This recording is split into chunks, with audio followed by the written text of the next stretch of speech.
श्री स्वामी समर्थ. नमस्कार स्वामी भक्तांनो, तुम्ही बऱ्याच दिवसापासून मंत्र ऐकत आहात, पण तरीही तुम्हाला अजून धनलाभ झाला नाही.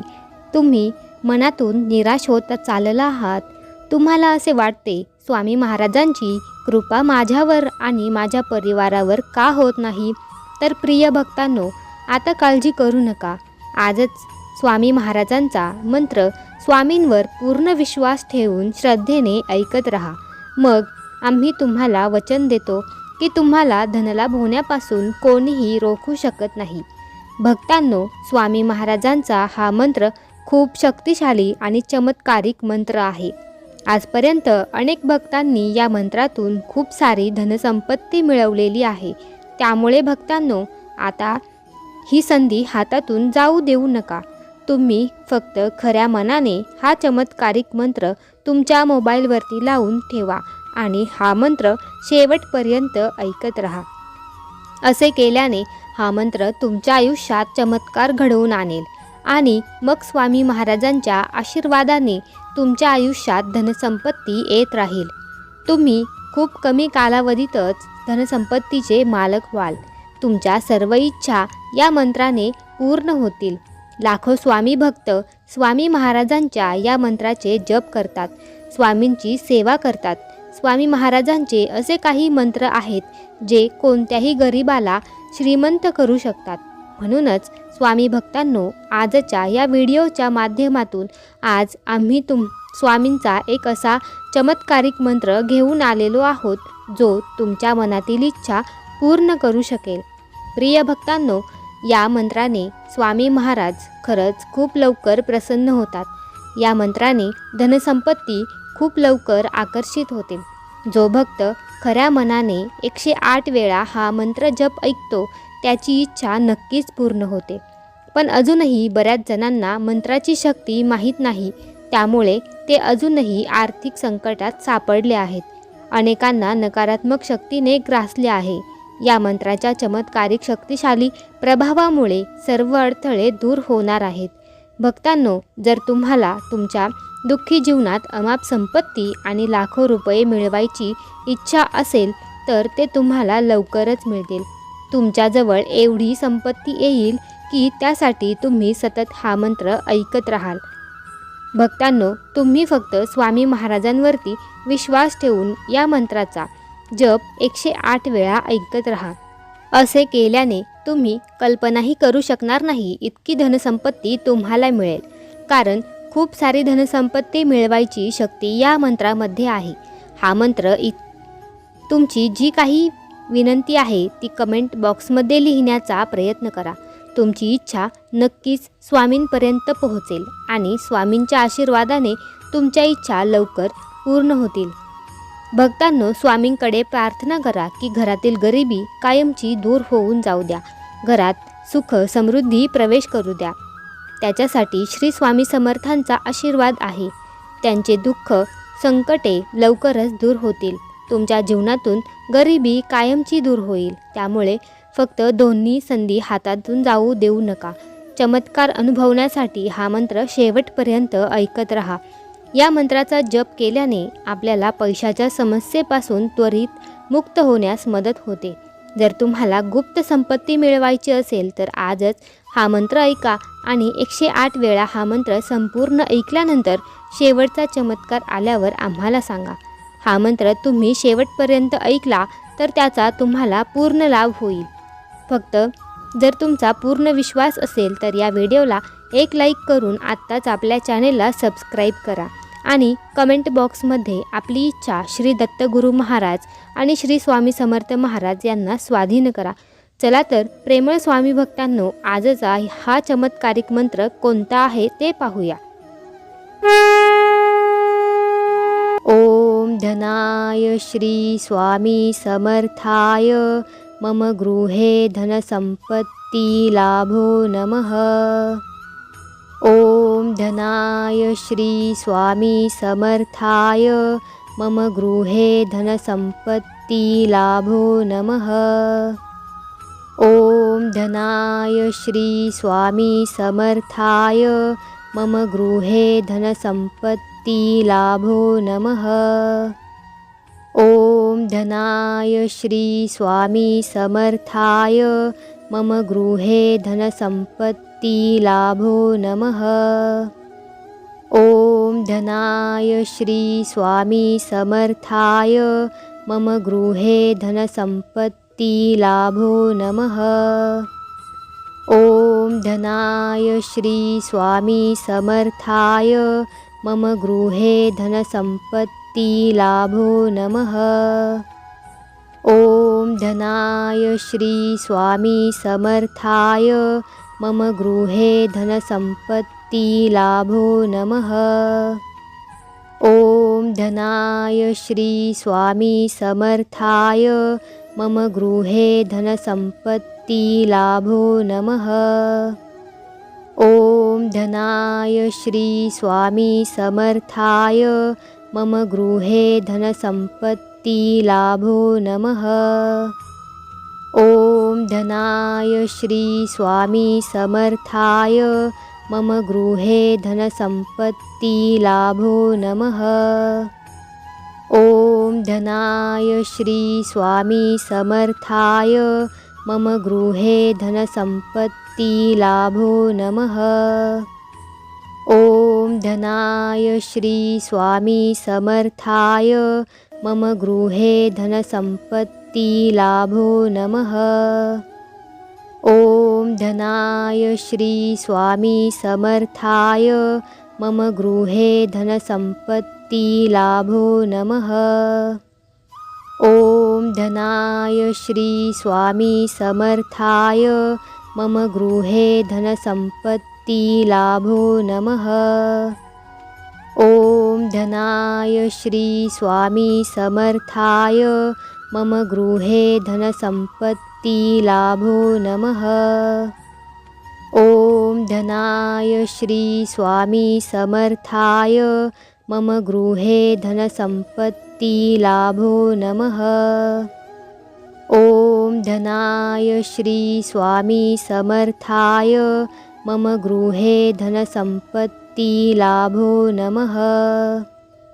ॐ धनाय श्री स्वामी समर्थाय मम गृहे धनसम्पत्ति लाभो नमः। ॐ धनाय श्री स्वामी समर्थाय मम गृहे धनसम्पत्ति लाभो नमः।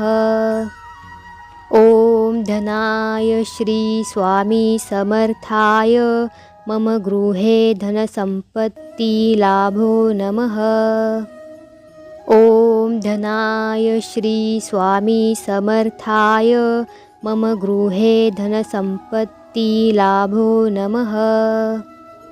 ॐ धनाय श्री स्वामी समर्थाय मम गृहे धनसम्पत्ति लाभो नमः। ॐ धनाय श्री स्वामी समर्थाय मम गृहे धनसम्पत्ति लाभो नमः। ॐ धनाय श्री स्वामी समर्थाय मम गृहे धनसम्पत्ति लाभो नमः। ॐ धनाय श्री स्वामी समर्थाय मम गृहे धनसम्पत्ति लाभो नमः। ॐ धनाय श्री स्वामी समर्थाय मम गृहे धनसम्पत्ति लाभो नमः। ॐ धनाय श्री स्वामी समर्थाय मम गृहे धनसम्पत्ति लाभो नमः। ॐ धनाय श्री स्वामी समर्थाय मम गृहे धनसम्पत्ति लाभो नमः। ॐ धनाय श्री स्वामी समर्थाय मम गृहे धनसम्पत्ति लाभो नमः। ॐ धनाय श्री स्वामी समर्थाय मम गृहे धनसम्पत्ति लाभो नमः। ॐ धनाय श्री स्वामी समर्थाय मम गृहे धनसम्पत्ति लाभो नमः। ॐ धनाय श्री स्वामी समर्थाय मम गृहे धनसंपत्ति लाभो नमः। ॐ धनाय श्री स्वामी समर्थाय मम गृहे धनसंपत्ति लाभो नमः। ॐ धनाय श्री स्वामी समर्थाय मम गृहे धनसंपत्ति लाभो नमः। ॐ धनाय श्री स्वामी समर्थाय मम गृहे धनसंपत्ति लाभो नमः। ॐ धनाय श्री स्वामी समर्थाय मम गृहे धनसंपत्ति लाभो नमः। ॐ धनाय श्री स्वामी समर्थाय मम गृहे धनसंपत्ति लाभो नमः। ॐ धनाय श्री स्वामी समर्थाय मम गृहे धनसंपत्ति लाभो नमः। ॐ धनाय श्री स्वामी समर्थाय मम गृहे धनसंपत्ति लाभो नमः। ॐ धनाय श्री स्वामी समर्थाय मम गृहे धनसंपत्ति लाभो नमः। ॐ धनाय श्री स्वामी समर्थाय मम गृहे धनसंपत्ति लाभो नमः। ॐ धनाय श्री स्वामी समर्थाय मम गृहे धनसंपत्ति लाभो नमः। ॐ धनाय श्री स्वामी समर्थाय मम गृहे धनसंपत्ति लाभो नमः। ॐ धनाय श्री स्वामी समर्थाय मम गृहे धनसंपत्ति लाभो नमः। ॐ धनाय श्री स्वामी समर्थाय मम गृहे धनसंपत्ति लाभो नमः। ॐ धनाय श्री स्वामी समर्थाय मम गृहे धनसंपत्ति लाभो नमः। ॐ धनाय श्री स्वामी समर्थाय मम गृहे धनसंपत्ति लाभो नमः। ॐ धनाय श्री स्वामी समर्थाय मम गृहे धनसंपत्ति लाभो नमः। ॐ धनाय श्री स्वामी समर्थाय मम गृहे धनसंपत्ति लाभो नमः। ॐ धनाय श्री स्वामी समर्थाय मम गृहे धनसंपत्ति लाभो नमः। ॐ धनाय श्री स्वामी समर्थाय मम गृहे धनसंपत्ति लाभो नमः। ॐ धनाय श्री स्वामी समर्थाय मम गृहे धनसंपत्ति लाभो नमः। ॐ धनाय श्री स्वामी समर्थाय मम गृहे धनसंपत्ति लाभो नमः। ॐ धनाय श्री स्वामी समर्थाय मम गृहे धनसंपत्ति लाभो नमः। ॐ धनाय श्री स्वामी समर्थाय मम गृहे धनसंपत्ति लाभो नमः। ॐ धनाय श्री स्वामी समर्थाय मम गृहे धनसंपत्ति लाभो नमः। ॐ धनाय श्री स्वामी समर्थाय मम गृहे धनसंपत्ति लाभो नमः। ॐ धनाय श्री स्वामी समर्थाय मम गृहे धनसंपत्ति लाभो नमः। ॐ धनाय श्री स्वामी समर्थाय मम गृहे धनसंपत्ति लाभो नमः। ॐ धनाय श्री स्वामी समर्थाय मम गृहे धनसम्पत्तिलाभो नमः। ॐ धनाय श्री स्वामी समर्थाय मम गृहे धनसम्पत्तिलाभो नमः। ॐ धनाय श्री स्वामी समर्थाय मम गृहे धनसम्पत्तिलाभो नमः। ॐ धनाय श्री स्वामी समर्थाय मम गृहे धनसम्पत्तिलाभो नमः। ॐ धनाय श्री स्वामी समर्थाय मम गृहे धनसम्पत्तिलाभो नमः। ॐ धनाय श्री स्वामी समर्थाय मम गृहे धनसम्पत्तिलाभो नमः।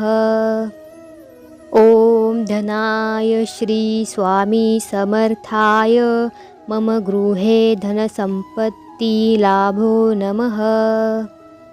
ॐ धनाय श्री स्वामी समर्थाय मम गृहे धनसम्पत्तिलाभो नमः।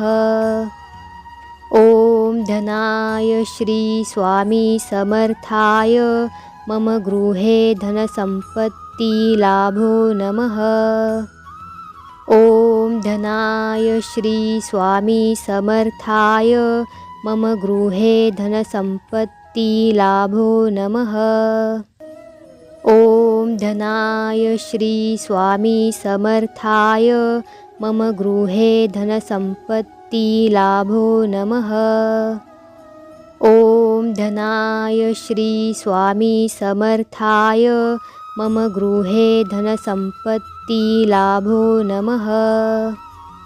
ॐ धनाय श्री स्वामी समर्थाय मम गृहे धनसम्पत्तिलाभो नमः। ॐ धनाय श्री स्वामी समर्थाय मम गृहे धनसम्पत्तिलाभो नमः। ॐ धनाय श्री स्वामी समर्थाय मम गृहे धनसम्पत्तिलाभो नमः। ॐ धनाय श्री स्वामी समर्थाय मम गृहे धनसम्पत्तिलाभो नमः। ॐ धनाय श्री स्वामी समर्थाय मम गृहे धनसम्पत्तिलाभो नमः। ॐ धनाय श्री स्वामी समर्थाय मम गृहे धनसम्पत्तिलाभो नमः। ॐ धनाय श्री स्वामी समर्थाय मम गृहे धनसम्पत्तिलाभो नमः। ॐ धनाय श्री स्वामी समर्थाय मम गृहे धनसम्पत्तिलाभो नमः। ॐ धनाय श्री स्वामी समर्थाय मम गृहे धनसम्पत्तिलाभो नमः। ॐ धनाय श्री स्वामी समर्थाय मम गृहे धनसम्पत्तिलाभो नमः। ॐ धनाय श्री स्वामी समर्थाय मम गृहे धनसम्पत्तिलाभो नमः। ॐ धनाय श्री स्वामी समर्थाय मम गृहे धनसम्पत्तिलाभो नमः। ॐ धनाय श्री स्वामी समर्थाय मम गृहे धनसम्पत्तिलाभो नमः। ॐ धनाय श्री स्वामी समर्थाय मम गृहे धनसम्पत्तिलाभो नमः। ॐ धनाय श्री स्वामी समर्थाय मम गृहे धनसम्पत्तिलाभो नमः।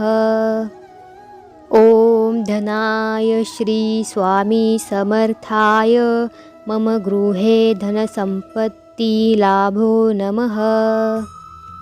ॐ धनाय श्री स्वामी समर्थाय मम गृहे धनसम्पत्तिलाभो नमः। ॐ धनाय श्री स्वामी समर्थाय मम गृहे धनसम्पत्तिलाभो नमः। ॐ धनाय श्री स्वामी समर्थाय मम गृहे धनसम्पत्तिलाभो नमः। ॐ धनाय श्री स्वामी समर्थाय मम गृहे धनसम्पत्तिलाभो नमः। ॐ धनाय श्री स्वामी समर्थाय मम गृहे धनसम्पत्तिलाभो नमः। ॐ धनाय श्री स्वामी समर्थाय मम गृहे धनसम्पत्तिलाभो नमः।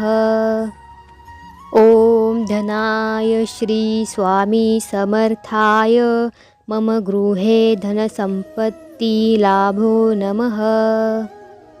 ॐ धनाय श्री स्वामी समर्थाय मम गृहे धनसम्पत्तिलाभो नमः। ॐ धनाय श्री स्वामी समर्थाय मम गृहे धनसम्पत्तिलाभो नमः। ॐ धनाय श्री स्वामी समर्थाय मम गृहे धनसम्पत्तिलाभो नमः। ॐ धनाय श्री स्वामी समर्थाय मम गृहे धनसम्पत्तिलाभो नमः। ॐ धनाय श्री स्वामी समर्थाय मम गृहे धनसम्पत्तिलाभो नमः। ॐ धनाय श्री स्वामी समर्थाय मम गृहे धनसम्पत्तिलाभो नमः। ॐ धनाय श्री स्वामी समर्थाय मम गृहे धनसम्पत्तिलाभो नमः। ॐ धनाय श्री स्वामी समर्थाय मम गृहे धनसम्पत्तिलाभो नमः। ॐ धनाय श्री स्वामी समर्थाय मम गृहे धनसम्पत्तिलाभो नमः। ॐ धनाय श्री स्वामी समर्थाय मम गृहे धनसम्पत्तिलाभो नमः। ॐ धनाय श्री स्वामी समर्थाय मम गृहे धनसम्पत्तिलाभो नमः। ॐ धनाय श्री स्वामी समर्थाय मम गृहे धनसम्पत्तिलाभो नमः। ॐ धनाय श्री स्वामी समर्थाय मम गृहे धनसम्पत्तिलाभो नमः। ॐ धनाय श्री स्वामी समर्थाय मम गृहे धनसम्पत्तिलाभो नमः। ॐ धनाय श्री स्वामी समर्थाय मम गृहे धनसम्पत्तिलाभो नमः। ॐ धनाय श्री स्वामी समर्थाय मम गृहे धनसम्पत्तिलाभो नमः।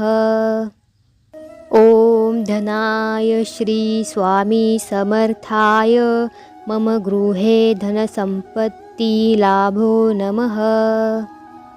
ॐ धनाय श्री स्वामी समर्थाय मम गृहे धनसम्पत्तिलाभो नमः। ॐ धनाय श्री स्वामी समर्थाय मम गृहे धनसम्पत्तिलाभो नमः। ॐ धनाय श्री स्वामी समर्थाय मम गृहे धनसम्पत्तिलाभो नमः। ॐ धनाय श्री स्वामी समर्थाय मम गृहे धनसम्पत्तिलाभो नमः। ॐ धनाय श्री स्वामी समर्थाय मम गृहे धनसम्पत्तिलाभो लाभो नमः। ॐ धनाय श्री स्वामी समर्थाय मम गृहे धनसम्पत्ति लाभो नमः। ॐ धनाय श्री स्वामी समर्थाय मम गृहे धनसम्पत्ति लाभो नमः। ॐ धनाय श्री स्वामी समर्थाय मम गृहे धनसम्पत्ति लाभो नमः। ॐ धनाय श्री स्वामी समर्थाय मम गृहे धनसम्पत्ति लाभो नमः। ॐ धनाय श्री स्वामी समर्थाय मम गृहे धनसम्पत्ति लाभो नमः। ॐ धनाय श्री स्वामी समर्थाय मम गृहे धनसम्पत्ति लाभो नमः। ॐ धनाय श्री स्वामी समर्थाय मम गृहे धनसम्पत्ति लाभो नमः। ॐ धनाय श्री स्वामी समर्थाय मम गृहे धनसम्पत्ति लाभो नमः। ॐ धनाय श्री स्वामी समर्थाय मम गृहे धनसम्पत्ति लाभो नमः। ॐ धनाय श्री स्वामी समर्थाय मम गृहे धनसम्पत्ति लाभो नमः। ॐ धनाय श्री स्वामी समर्थाय मम गृहे धनसम्पत्ति लाभो नमः। ॐ धनाय श्री स्वामी समर्थाय मम गृहे धनसम्पत्ति लाभो नमः।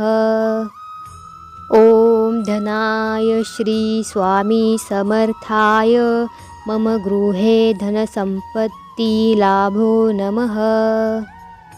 ॐ धनाय श्री स्वामी समर्थाय मम गृहे धनसम्पत्ति लाभो नमः।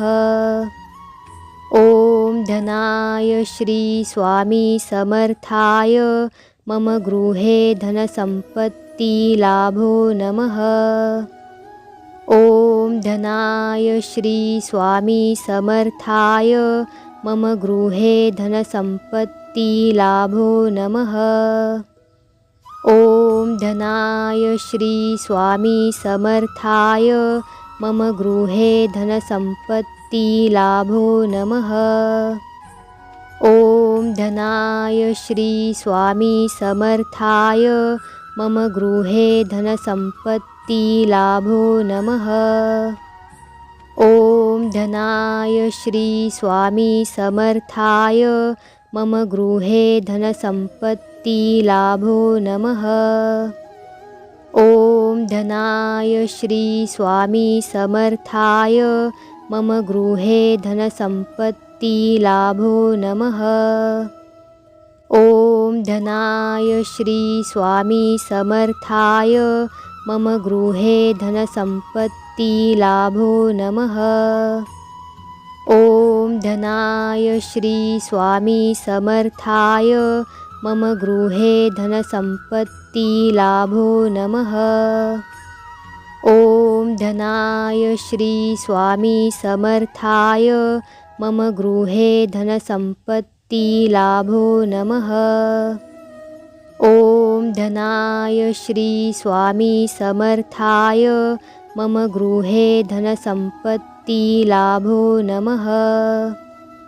ॐ धनाय श्री स्वामी समर्थाय मम गृहे धनसम्पत्ति लाभो नमः। ॐ धनाय श्री स्वामी समर्थाय मम गृहे धनसम्पत्ति लाभो नमः। ॐ धनाय श्री स्वामी समर्थाय मम गृहे धनसम्पत्ति लाभो नमः। ॐ धनाय श्री स्वामी समर्थाय मम गृहे धनसम्पत्ति लाभो नमः।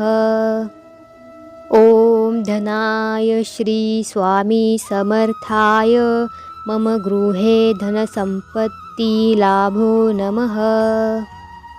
ॐ धनाय श्री स्वामी समर्थाय मम गृहे धनसम्पत्ति लाभो नमः। ॐ धनाय श्री स्वामी समर्थाय मम गृहे धनसम्पत्ति लाभो नमः। ॐ धनाय श्री स्वामी समर्थाय मम गृहे धनसम्पत्ति लाभो नमः। ॐ धनाय श्री स्वामी समर्थाय मम गृहे धनसम्पत्ति लाभो नमः। ॐ धनाय श्री स्वामी समर्थाय मम गृहे धनसम्पत्ति लाभो नमः। ॐ धनाय श्री स्वामी समर्थाय मम गृहे धनसम्पत्ति लाभो नमः। ॐ धनाय श्री स्वामी समर्थाय मम गृहे धनसम्पत्ति लाभो नमः। ॐ धनाय श्री स्वामी समर्थाय मम गृहे धनसम्पत्ति लाभो नमः।